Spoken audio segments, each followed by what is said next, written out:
로마에 머물고 있던 베드로가 펜을 들었습니다.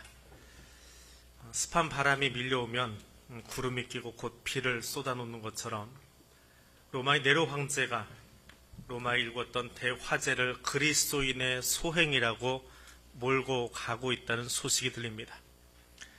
서둘러서 로마를 떠나는 사람들, 또 곧 불어닥칠 폭풍우를 피하듯이 도망치고 있는 유대인들의 모습이 보이고 있습니다. 베드로가 타지 생활을 한 지도 30년이 지나면서 나름대로 강단이 생겼습니다.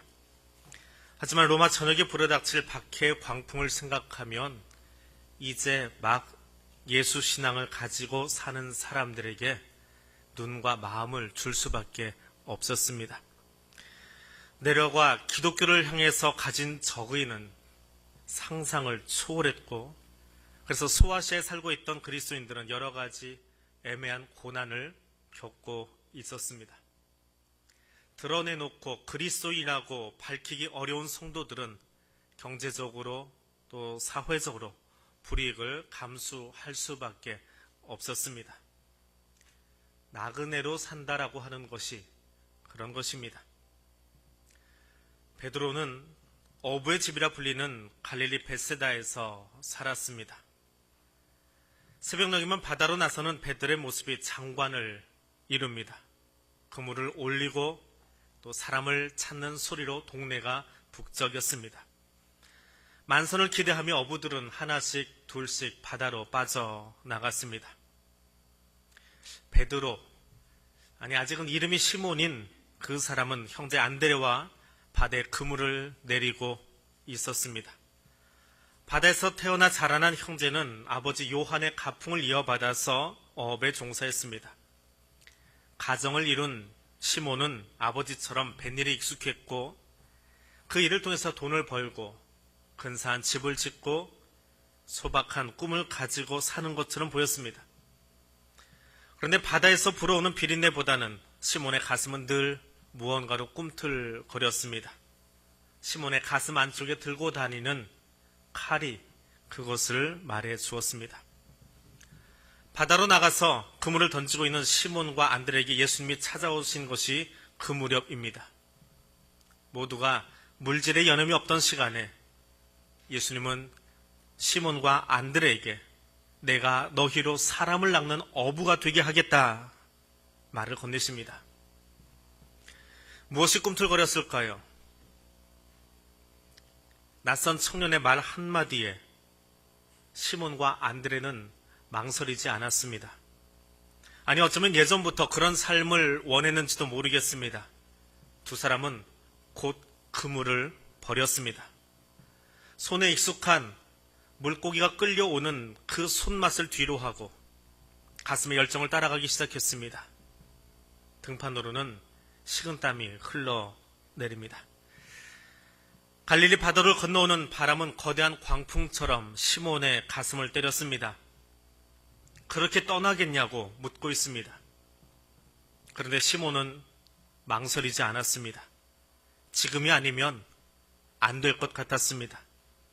바람결에 메뚜기가 따라오르듯이 시몬은 예수님의 한마디에 곧장 따라 나섰습니다. 그리고 몇 걸음 지나지 않아서 시몬의 동양 친구인 야고보와 요한도 따라 나섰습니다. 그들을 불러세우는 아버지 요한의 목소리도, 동네 사람들의 목소리도, 가족의 목소리도, 붙잡고 있는 품꾼들의 목소리도 바람 소리와 함께 더 이상 들리지 않았습니다. 예수님의 부르심이 들립니다. 그 부르심은 우리의 가슴을 뛰게 합니다. 막연하지만 그 부르심에는 힘이 있습니다. 그런데 그 부르심은 불안합니다. 그 부르심은 한 번도 응해본 적이 없는 미지의 것이기 때문에 그렇습니다. 그래도 그 부르심은 따라가 보고 싶습니다.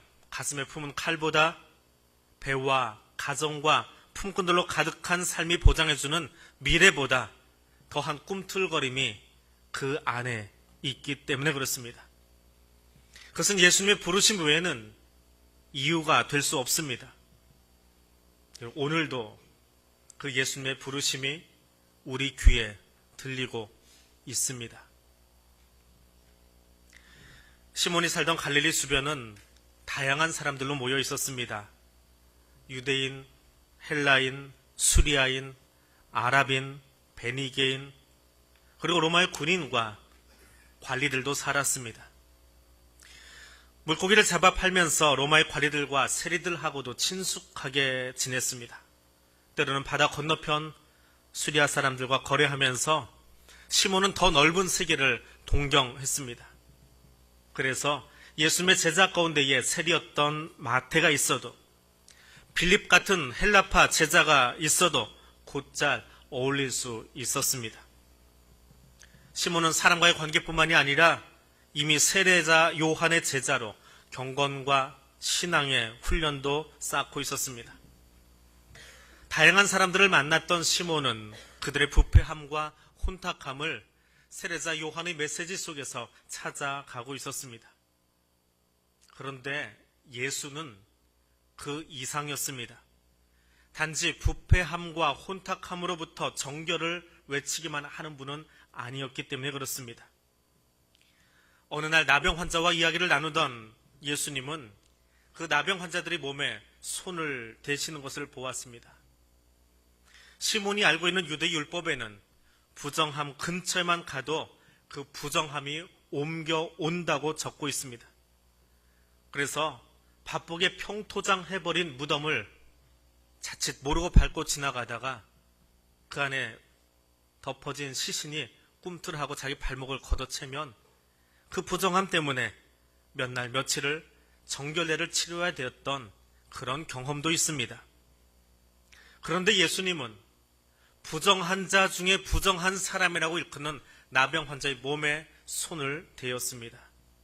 그 모습이 시몬에게는 충격이 아닐 수 없습니다.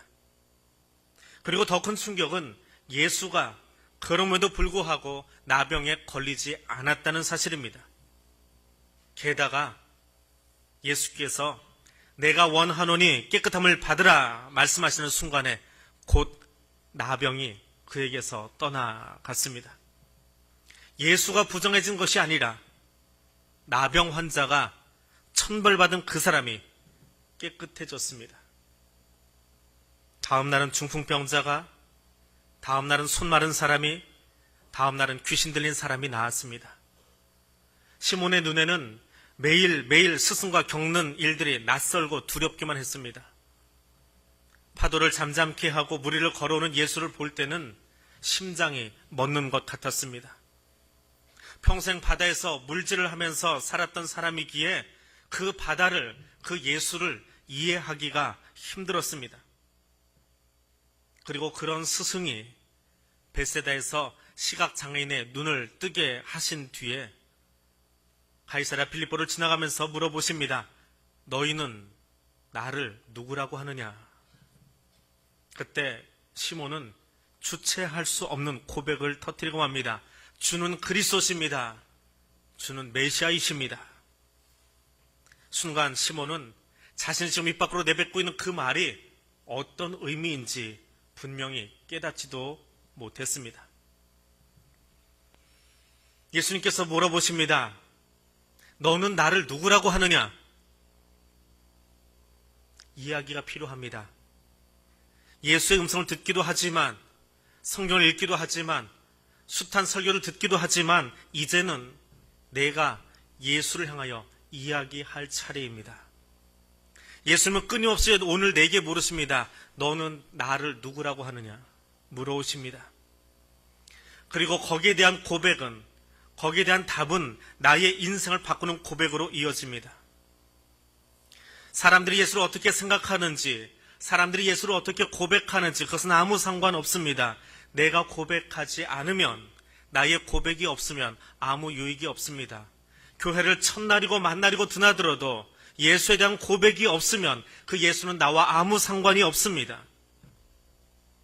베드로에게, 제자들에게 너의 고백을 들려달라고 말씀하시던 예수님은 지금 나에게 동일한 질문을 던지고 계십니다. 너는 나를 누구라고 하느냐? 지금 답하십시오. 갈릴리를 떠날 때부터 가슴이 뜨거웠던 시몬은 이 고백을 통해서 더 이상 시몬이 아니라 베드로라 불립니다. 고백은 이름을 바꿉니다. 고백은 우리의 삶을 바꿉니다.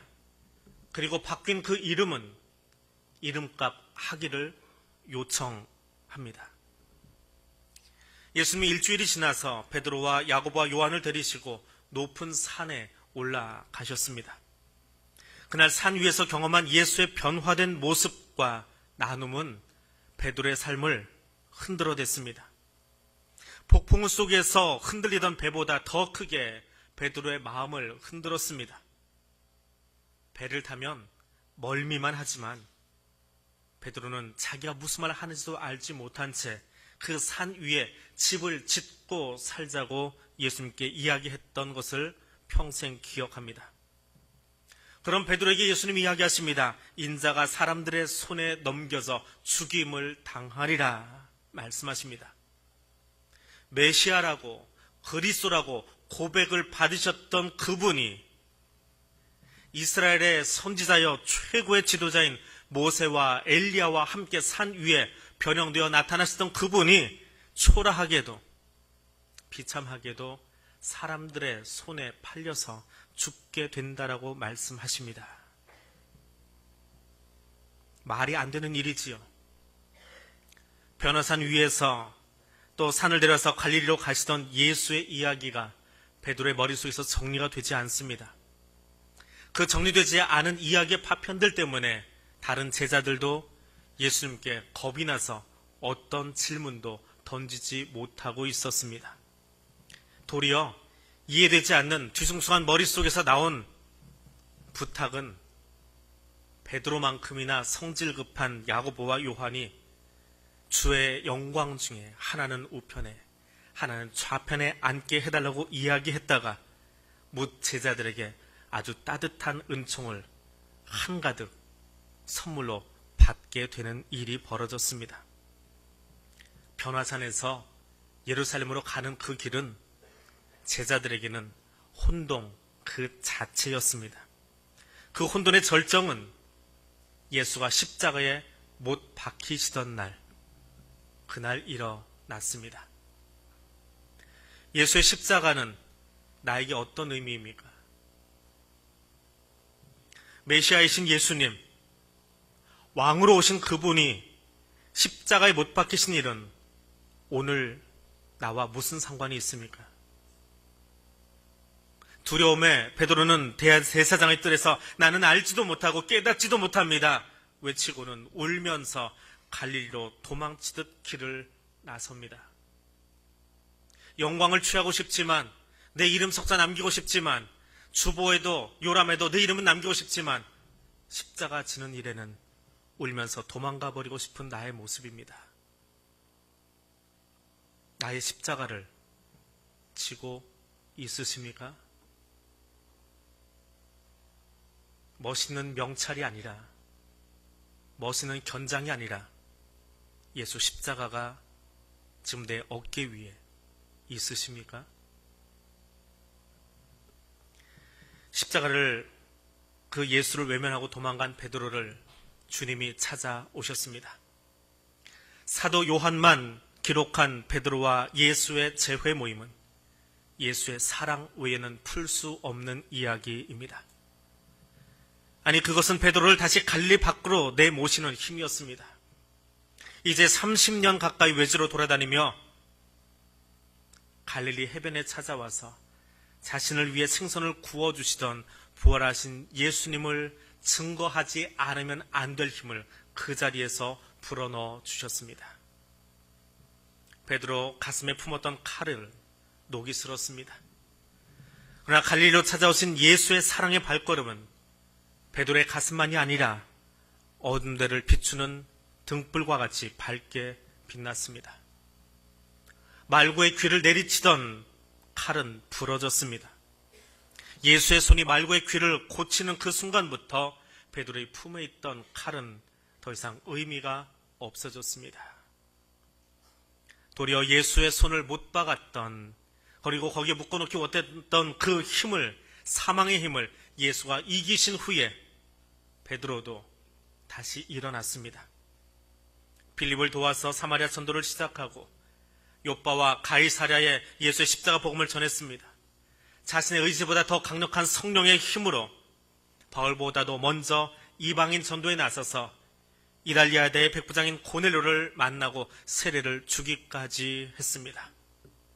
성령은 베드로의 입을 빌어서 복음의 진리를 분명하게 말하게 하실 뿐만 아니라 사역에 지쳐서 감옥에 누워 있을 때에 그를 찾아가 덮어주시고 문을 여시며 그가 다시 밖으로 나아갈 수 있도록 도와주기까지 하셨습니다. 부활의 주님을 만난 베드로는 더 이상 자신의 열정으로 세상의 칼의 힘으로 살지 않습니다. 베드로는 성령의 이끄심으로 복음의 힘으로 말씀의 검으로 무장되어 있습니다. 로마에 머물던 베드로가 펜을 들었습니다. 이방인들 속에서 소수가 된 그리스도인으로 살아가는 그들의 형편은 낯선 환경에서 정처 없이 떠도는 나그네와 같음을 보았습니다. 로마에서 발생한 화재와 네로의 광기는 이제 제국 안에 있는 모든 그리스도인이 당할 박해의 시작을 알리는 신호였습니다. 이제 소아시아에 있는 그리스도인들은 로마의 화재처럼 불같은 시험에 직면해 있습니다. 그들에게 격려가 필요합니다. 그들을 붙잡아줄 사람이 필요합니다. 로마에 머물던 베드로가 펜을 들었습니다. 나그네와 같은 그들을 향해서 너희는 거룩한 백성이요 거룩한 나그네라고 되뇌어줍니다. 그리고 아직 미숙한 성도들에게 예수 믿는 것이 고난이라고 쉽게 해결할 수 없는 이야기를 들려줍니다. 아니, 이해한다고 해도 여전히 고난 당하는 것은 부담스럽고 힘겨운 사실입니다. 그러나 오랜 시간 예수 십자가 복음을 전하는 베드로는 알고 있었습니다. 베드로는 이사야의 말씀을 떠올리면서 편지를 이어갑니다. 아주 오래전에 이사야가 바벨론으로 끌려가던 그 이스라엘 백성들을 향해서 그들을 위로하면서 지금 너희를 억압하고 있는 그 억압자들이 언젠가는 쇠하고 너희는 이스라엘로 돌아오게 될 것이라고 이야기했던 것을 기억합니다. 그리고 이제 동일하게 로마의 권력 앞에 속수무책으로 박해를 당해야 되는 그 사람들을 바라보면서 그 로마도 그 권력의 힘도 그 사망의 권세도 풀과 같이 마르고 떨어질 것을 이야기합니다. 오직 주님의 말씀만이 세세토록 있을 것입니다. 썩어버린 것에서 생겨난 모든 것은 마르고 떨어지지만 주님의 말씀만은 영원함을 오늘 편지에서 이야기하고 있습니다. 하나님은 베드로와 함께 하셨고 편지를 받아드는 성도들과 함께 하십니다. 그리고 말씀하십니다. 내가 너와 함께여서 행복하다고 말입니다. 고난의 나그네 길을 나에게 맡긴 너와 함께해서 행복하다고 말씀하십니다. 베드로는 자신의 삶 속에 이야기해 주신 그 주님의 말씀, 예수께서 영원토록 그와 함께 하시듯이 이제 세계 각처에 흩어져 있는 성도들을 향해서 사랑의 메시지로 격려의 서신을 적어 내려가고 있습니다. 지난 주간에 시찰 안에 있는 목회자들, 목사님들과 수련회를 다녀왔습니다. 은퇴하시는 선배 목사님과 함께 힐링의 시간을 가지려고 그 선배님이 공직생활 하면서 늘 계셨지만 관공서 안에만 계시고 돌아보지 못했던 제주도를 가보고 싶으시다 해서 그곳으로 여행지를 잡고 수련을 다녀왔습니다. 어려운 교회를 맡아서 일으키시느라 노년을 준비하지 못한 목사님의 이야기를 들었습니다. 그래서 누구보다 노년이 되어서 등 붙일 곳 없는 그 아내에게 참 미안하다고 여러 번 이야기하시는 그 목사님의 형님의 이야기도 들었습니다. 그렇게 어려운 목표에도 불구하고 아버지를 따라서 또 다시 목사가 되어진 아들을, 그리고 장인어른을 따라서 목회를 시작하고 있는 작은 교회 사위를 바라보면서 그들로 인해서 내가 살아온 시간이 헛되지 않았다고 감사하다고 말씀하시는 형님 목사님의 이야기를 들었습니다. 그리고 이제는 한 6개월, 7개월 남은 목회의 마지막 시간들, 하나님께서 책임지실 줄 알고 그 이후의 삶도 하나님이 어디선가 나를 쉬게 해 주실 줄 알고 믿고 맡기노라고 이야기하시는 선배님을 보았습니다. 후배들은 수련회 기간 내내 그 선배님이 마음 편하게 웃고 행복했으면 하는 마음으로 정말 열심히 웃었고, 정말 열심히 떠들었고, 정말 열심히 같이 뒹굴었습니다. 아무 일정 없이 내려간 제주도에서 정말 행복하게 정말 많이 웃었습니다. 서로 만져주고 서로 격려해주고 쓴소리도 던졌지만 또 같이 웃음으로 바꿔놓을 수 있는 그런 수련회였습니다. 수련을 마치고 서울로 돌아오는 날 비행기를 기다리면서 제주공항 의자에 길쭉하게 앉아서 함께 이야기를 나누는데 그 형님 목사님이 저를 보시면서 그렇게 이야기해 주시더라고요. 함께 해주어서 감사합니다. 나의 목회 마지막 시간에 함께 해주셔서 정말 감사합니다. 어느 때보다도 정말 행복했습니다. 여러분들을 통해서 하나님이 나와 함께 하심을 깊이 느낄 수 있는 시간이었습니다. 정말 감사합니다. 정말 감사합니다. 70의 목사님이 어린 후배 목사들에게 자신의 깊은 속마음을 이렇게 감사하다고 되뇌이고 계셨습니다. 하나님께서 우리와 함께 하시는 것이 감사하다면 내 존재를 통해서 너와 함께해서 행복하다고 말할 수 있는 그런 삶을 살아보고 싶습니다. 그것이 그리스도인의 존재 이유입니다. 내가 하나님께 사랑을 받았으므로, 내가 당신과 함께함으로 행복했다고 그렇게 말할 수 있는 그리스도인의 삶을 살아가기를 바랍니다. 기도하겠습니다. 사랑의 하나님, 모든 육체는 풀과 같고 모든 영광은 풀의 꽃과 같이 마르고 떨어지지만 하나님의 말씀은, 십자가의 사랑의 복음은 영원토록 있음을 들었습니다. 변치 않는 사랑으로 지금도 성령으로 우리와 함께 하심을 믿습니다. 베드로를 통하여 초대교회 성도들을 격려하시듯 오늘 나의 삶을 통해 이 땅에 하나님의 위로와 사랑이 증거되기를 원합니다. 하나님, 나를 사랑의 도구로 사용하여 주옵소서. 예수님 이름으로 기도드립니다. 아멘.